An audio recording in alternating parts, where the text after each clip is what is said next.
About 11, 12 years ago, I was at work and my coworker at the time was talking about after she got done with work, she's going to make some bread. And to me, that blew my mind. I was like, what, you make bread? It seems so completely old school. But she said, yeah, it's super easy. She gave me a recipe, and ever since then, I've been making my own bread every single week for the family. This recipe, it's called No Knead Bread. It's a recipe that's just easier for a lot of people who are very intimidated by making bread themselves. So it's kind of nice because kneading is one part to work the yeast in the bread, so it starts to build and grow and make all those really good air bubbles, those squishy little air bubbles that are in bread. But no knead bread means you just toss the ingredients together and you let it sit there and ferment for a much longer time. So in essence, the yeast and the salt are still kind of building off of each other to create those nice little squishy bubbles. And by the way, I am not Paul Hollywood from Great British Bake Off. I am not a bread expert. I just love making bread for so many reasons. I'm just sharing what I know. So don't take me as an expert in it. So we're going to use our flour. I love the Montana, or I'm sorry, I always call it Montana wheat, but it's wheat Montana. It's a whole wheat white flour. But wheat tends to be a little more dense because it has all that really good gluten in there, which is a protein. I'm also going to be using bread flour. So I'll use half and half. It just allows more of a rise. It doesn't create so much heaviness. I'm using some yeast. I buy it in bulk, kind of getting a little low on it. Some salt. Salt's important to add to bread, or the dough I should say, because it helps the yeast ferment and build off of it. The yeast kind of eats that up. And then of course we need some water, okay, which I don't have right now, but we will have that. I don't like to scoop in a whole heavy amount, so when I scoop it, I kind of like do this so it's not so packed. When you really scoop it in there, if you get too much flour in, then it makes more of a denser structure. So I'm doing a cup and a half of bread flour and a cup and a half of whole wheat flour.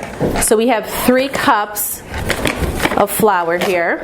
I'm doing a half a teaspoon of yeast. I'm sorry, quarter teaspoon of yeast. I normally don't talk when I'm putting something together, so once I say it, I'm like, no. And then I'm doing a teaspoon of salt. For real, teaspoon. That's real. And then I'm just going to give it a toss together with my whisk here, just kind of blend in those ingredients.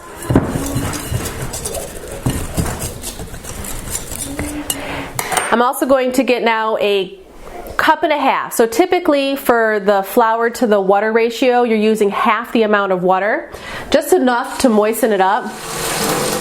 I'm also going to use lukewarm water. So that's about 120 to 130 degrees Fahrenheit. You don't want to go so hot with water because it will kill the yeast if you do that. You could use a thermometer to see that 120, 130, and if you do, I encourage you to do that in the beginning just so you know. Again, I've been doing this for a while, so I just know the feel of lukewarm.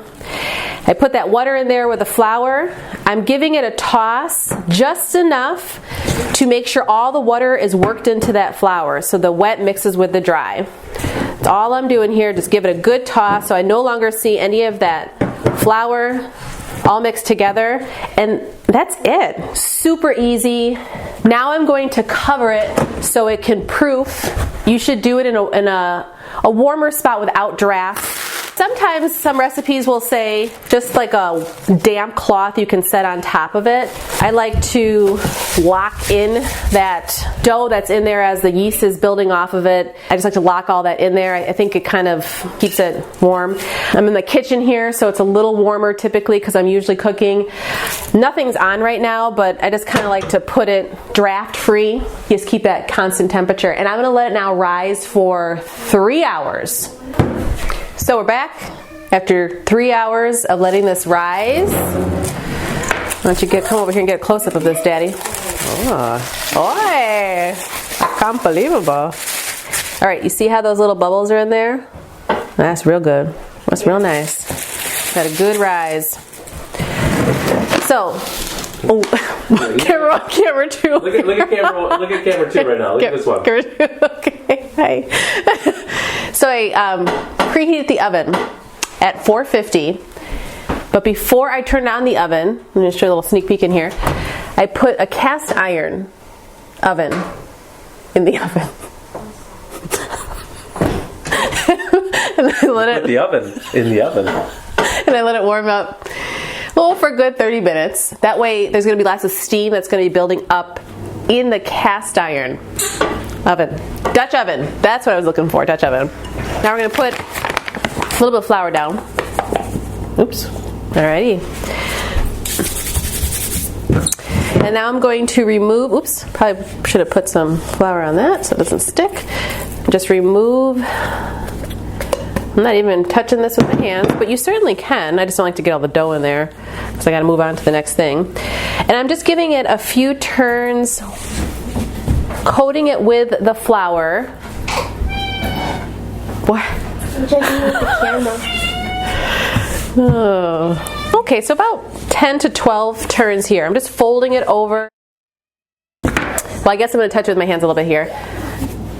And we're just going to fold it in and let it rest. Now we're just going to let it rest for about 20-30 minutes. I'm just going to put this damp towel over it. That way the air itself will not crust on top. We don't want that crust yet until it gets into that Dutch oven.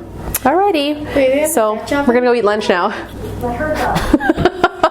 20 minutes, 30 minutes. Nice little rise right here. Looks nice and soft. We are going to get the bread into the Dutch oven. Corey, you may want to come over for your. Alright, we already recorded. Ready? You ready? Beautiful.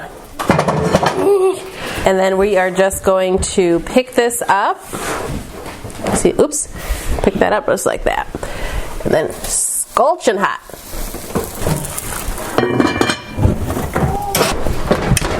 Bake it for 30 minutes with that lid on.